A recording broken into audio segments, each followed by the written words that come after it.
about to catch the Spirit of Tasmania over to Tassie on the night sail. So we've just parked up and made something quick to eat, and then we're going to head up and line up. We're a little bit early at the moment, but we like being early other than being late. We thought we might just take you on a bit of a look at what our trip on the Spirit of Tasmania is like. We've seen a lot of different videos, and we've read a lot of different things about the process and what it's like, especially with a dog. So we wanted to share what our experience on the ship was like. So we'll take you through and see how we go.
Yeah, mate. How are you today? Pretty good. Yourself? Are you carrying any firearm or weapons? Nah.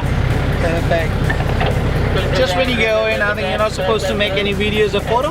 Yep. Oh, so just in this spot, you just need to turn it off. Yep. And once you leave the space, you can just do whatever you want, okay? Yep. No worries. Okay.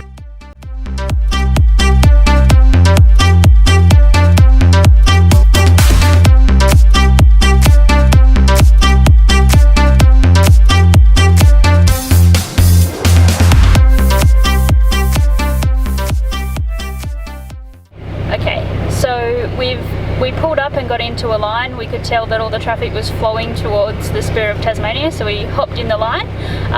The first thing we got to was quarantine, where they told us that we couldn't film, and we went through and we had to basically just open our bonnet and the back of the car, and then they also just checked that we didn't have any fruits or vegetables, fish, stuff like that, or any explosives. And then we just had to make sure that we gave them a copy of something that said that Scout had been wormed, and now we're on to the next step.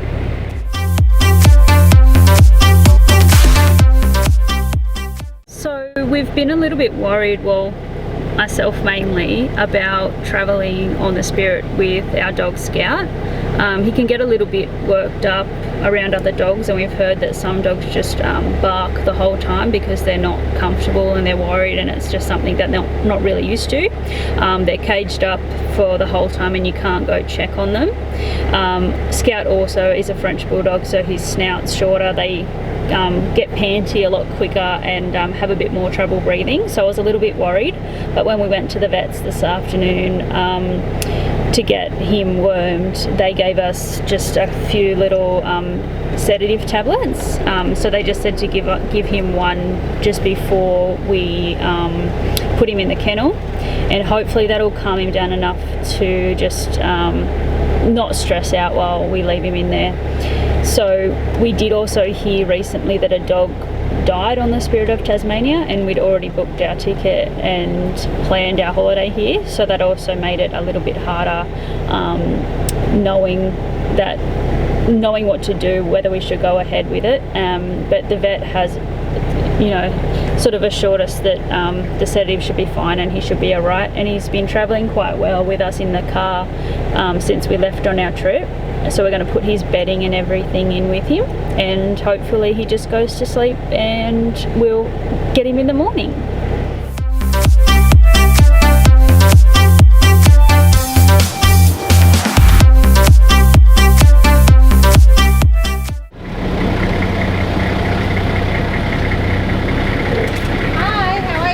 Good, yourself? Is it Saroni? That's it? You're all over it. I try. That Thank one? you. Oh, look at that. It's like, what's wrong with my face? It's like, where are we? What are we doing here? Thank you. I know. What are we doing here? Oh, you poor thing. Has he been on the boat before? Oh, it's a boy. No. Has he been on the boat before? No. Oh, God. Do you want to ask now? All right. So this is a tag. It's like a luggage tag. It's just done sticks. Just attach that to the kennel that you pop the dog into. Yep. Got your booking number on it. All right, so we've got Stephanie and Christopher in a cabin on deck 7. This is where you're sleeping. These are your cabin keys. All right, there should be someone up there to help you with the kennels. Thank All right, you. enjoy. Thank you very Is much. there any way we can ask to put him on deck 5, or you can't have You that can happen ask the here? stevedores as you go. Yeah. Is that where the kennels are? or- Apparently there's 2 decks, and deck 5 apparently has better ventilation. Okay, From what I've yeah. been told. But Just ask the stevedores as you go up. okay. No worries. See, yeah, All as right. you go along. Just, Yeah. Yeah. Thank Thank you. I didn't know there was 2 decks. Learn something new every day. See ya.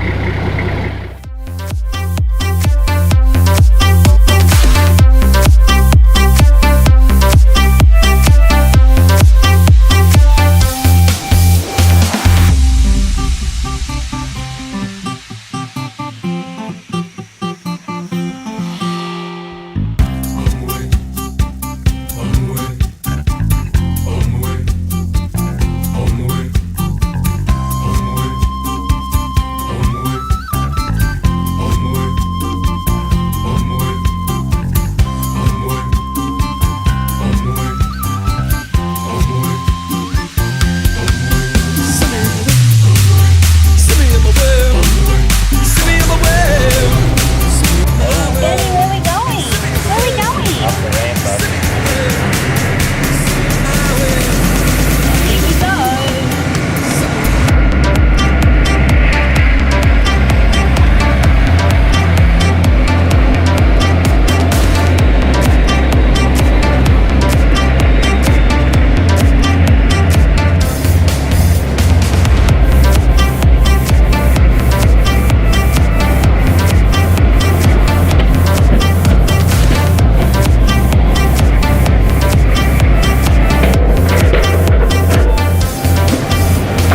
Into the belly of the ship.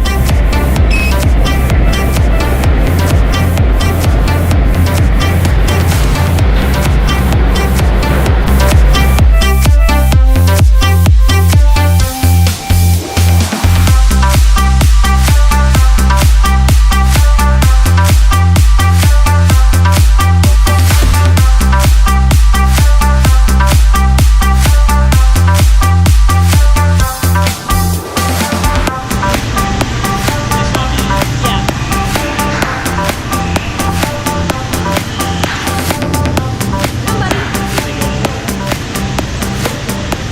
That's a good boy. Are you sure we shouldn't put his jacket on? They're putting a jacket on their dog. That's Does not it get very cold? Does it get very cold here? Yeah, it should be okay. I wouldn't want it overheating. Yeah. Hey. Inside. Come on, back. lay down. Back. Lay down. Lay down. Good boy. Good boy.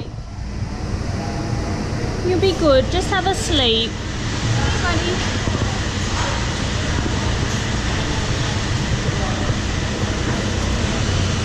Thank you. Yeah, thank you. Good boy. Good boy. You're okay. You're okay. He's like blowing bubbles in his mouth. Oh, buddy. Oh, it's so sad.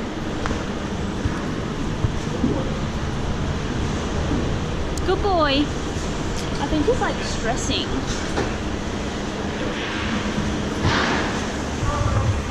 I've got one. I thought we both That's Scout. Yeah, I know. Doing just fine before I met you. Drink too much and that's an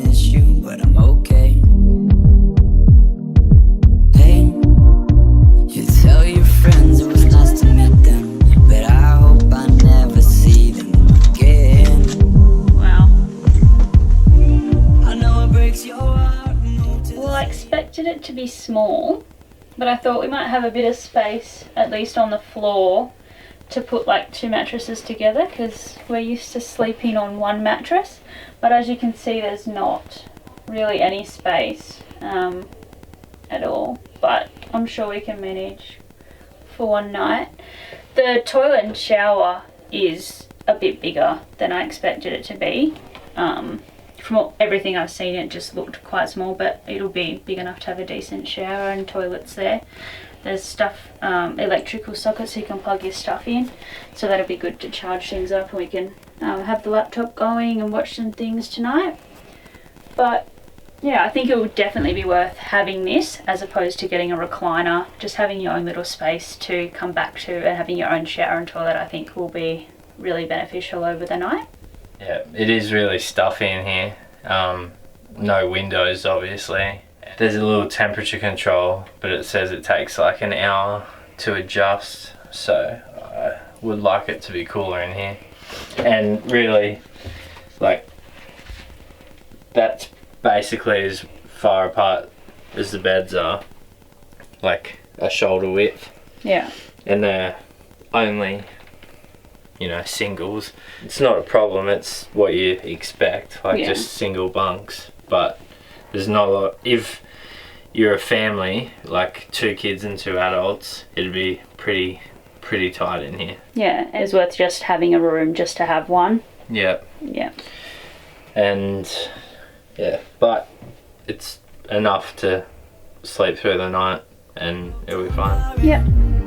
4 years, no calls. Now you're looking pretty in a hotel bar, and I can't stop. No, I can't stop.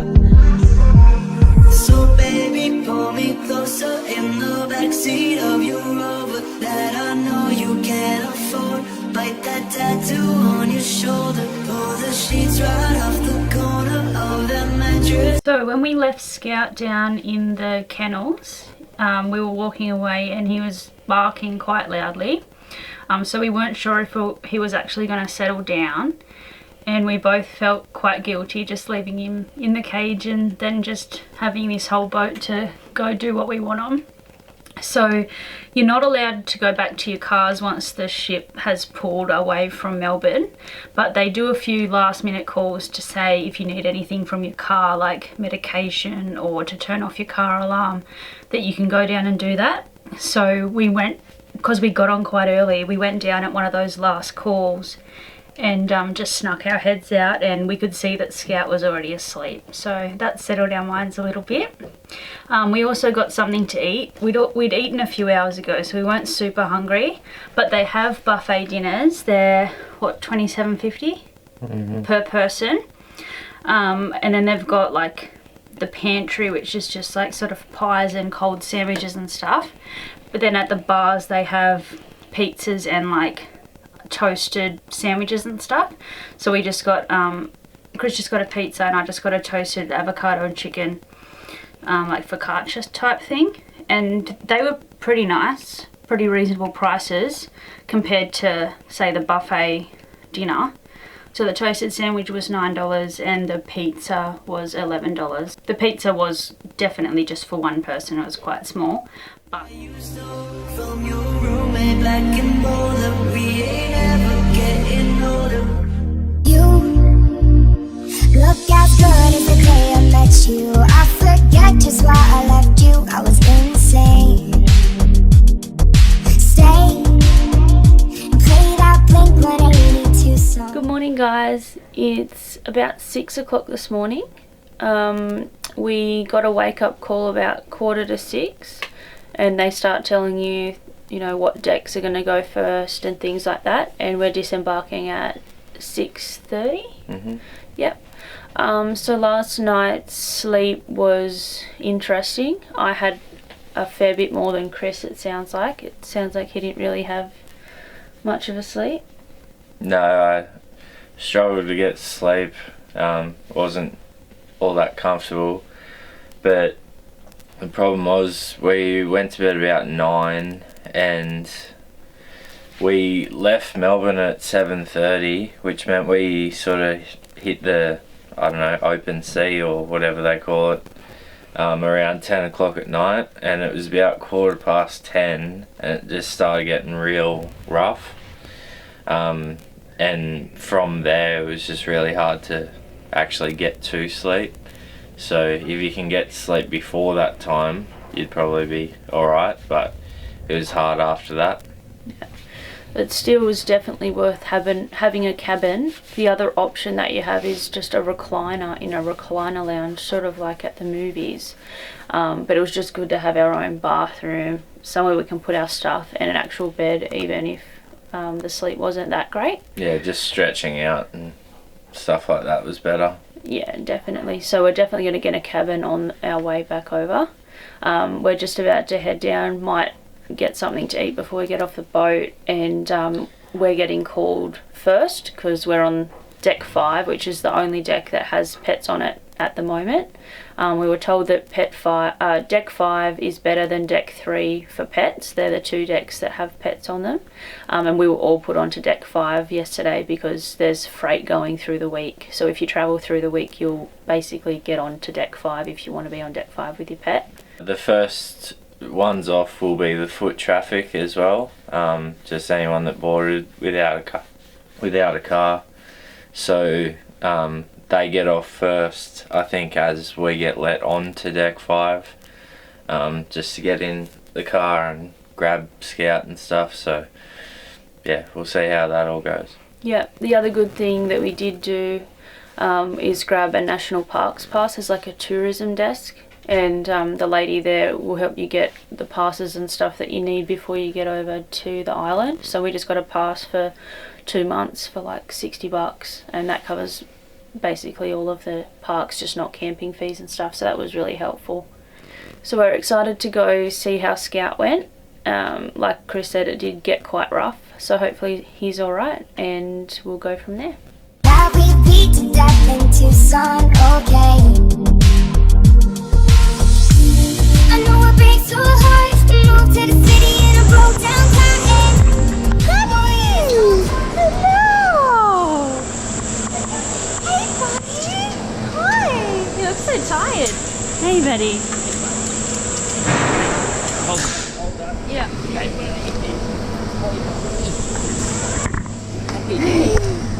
Hey! Hey, buddy! How you going? Hey, how you going? Hey, how you going? He looks Bit dopey. yeah.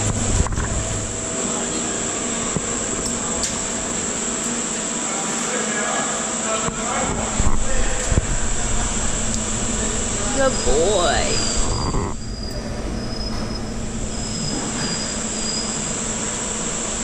He's definitely a bit dopey. Yeah, he is. I know you think that it ain't too far, but I hear a call of a lifetime ring. Felt the need to get up for it. And all you got the middleman. You're free from the middleman. You got no time for the messenger. Got no regard for the thing that you don't understand. You got no fear of the underdog. That's why you will not survive.